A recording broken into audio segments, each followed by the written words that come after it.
सकाळ माध्यम समूहानं डिलिव्हरिंग चेंज फाउंडेशनच्या माध्यमातून महाराष्ट्रातल्या पाणी प्रश्नावर कायमचा तोडगा काढण्याचा प्रयत्न सुरू केलेला आहे।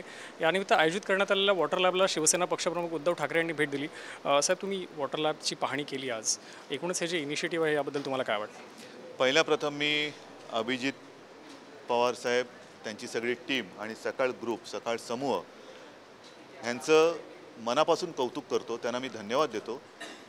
कोणीतरी हा विषय स्वतःहून पुढाकार घेऊन या विषयामध्ये आपण काय मार्ग काढू शकतो ह्याच्यावरती मला असं वाटतं पहिल्या प्रथम मार्गदर्शन केलेलं आहे।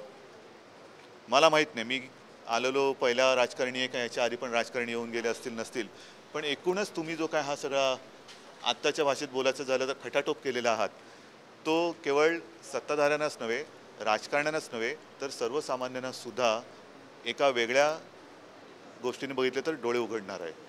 पाणी या विषयावरती तुम्ही सुद्धा काम केलेलं आहे। मुंबईचा पाणी पुरवठा मध्यवितरणासारखा प्रकल्प असेल तर एकूणच पाणी हा विषय मुंबईसाठी तितकाच महत्त्वाचा आहे, याबद्दल काय म्हणा? पाणी हा एक असा विषय आहे ना की जोपर्यंत आपल्याकडे असतं तोपर्यंत त्याची किंमत कळत नाही, पण ज्या वेळेला तहान लागते त्यावेळेला त्याची किंमत कळते। आत्ता पावसाळा सुरू होऊन सुद्धा जवळपास महिना उलटून गेला, अजूनही पावसाचं तसं टिपूस नाही आहे। लोकांचे डोळे आता वरती लागलेले किंवा पाऊस कधी पडतोय, हीच वेळ आहे मला असं वाटतं की ह्या पाण्याची महती किंबहुना पाण्याचं महत्त्व लोकांना समजून सांगायचं। मी मध्यवितरणाचा उल्लेख केला, तसंच मुंबईतला जलबोगदा असेल, यासाठी एक विजन असणं गरजेचं आहे, जे कुठेतरी कमी पडतंय किंवा इम्प्लिमेंटेशन प्लॅन कमी पडतोय असं आपल्याला वाटतं? मध्यवैतरणाचा तुम्ही आत्ता जो उल्लेख केला, मध्यवैतरणासारखी अजून किमान 3 धरणं मुंबईकरांना पाहण्यासाठी गरजेची आहेत। त्याच्यात गारगाई, पिंजाळ आणि एक दमणगंगेचं पाणी आणण्यासाठी जो एक प्रकल्प आहे तो। मध्यवैतरणाबद्दल मगाशी आपण जे बोलत होतो की मध्यवैतरणा हे धरण महापालिकेने, मुंबई महापालिकेने 3 वर्षात बांधलं, परंतु पर्यावरणाची त्याला संमती मिळायला 10 वर्ष लागली। आता ही 10 वर्ष फार मोलाची आहेत। 10 वर्षामध्ये प्रकल्पाची किंमत वाढते, इतरही काही गोष्टी वाढतात, वस्ती वाढते आणि मग जे पाणी आज आपल्याला पुरे असं वाटतं ते पाणी उशीर झाल्यामुळे पुरत नाही।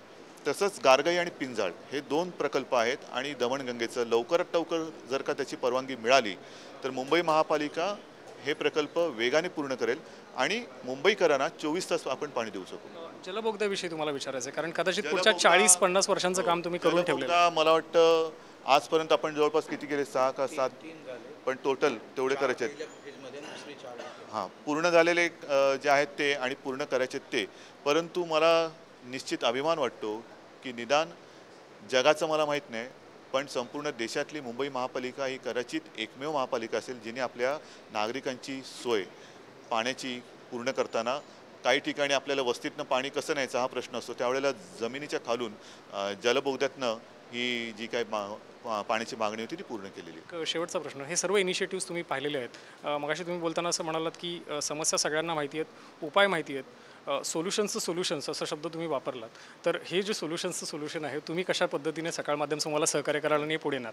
उपाय करण्यासाठी उपाययोजना हा जो काही मी विषय मांडला तो एवढ्यासाठीच की जसं मी पुन्हा मध्यवैतरणाचं उदाहरण देईन की मध्यवैतरणात धरण झालं पाहिजे, पण तो करताना समजा तिकडे पुनर्वसनाचा काही विषय असेल, केंद्राच्या परवानगीची आवश्यकता असेल, आर्थिक पाठबळ ते कोण देणार त्याची काही हे असेल, तर अशा काही ज्या गोष्टी असतील, म्हणून मी म्हटलं की समस्या म्हटल्यानंतर उपाय आणि उपाय करण्यासाठी उपाययोजना।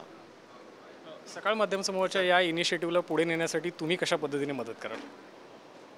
मी असं मानतो की हा केवळ सकाळसाठी हा केलेला प्रयत्न नाही, हा माझ्या राज्यासाठी केलेला आहे आणि जर मी माझ्या राज्यासाठी खरंच प्रेम करणारा राजकारणी असेल तर प्रयत्न कोणी का करेना, मी संपूर्णपणे पूर्ण ताकदीने त्यांच्या मागे उभा राहीन। पक्षप्रमुख उद्धव ठाकरे यांचं असं म्हणणं आहे की जो काही सकाळने इनिशिएटिव्ह घेतलेला आहे त्या इनिशिएटिव्हला माझा संपूर्ण सपोर्ट असेल आणि हा प्रकल्प पुढे नेण्यासाठी सर्वतोपरी सहाय्य करेन, असं आश्वासनही उद्धव ठाकरे यांनी दिलेलं आहे। कॅमेरामन अनिल सौंदाडेसह महेंद्र मोरे, साम टीव्ही, मुंबई।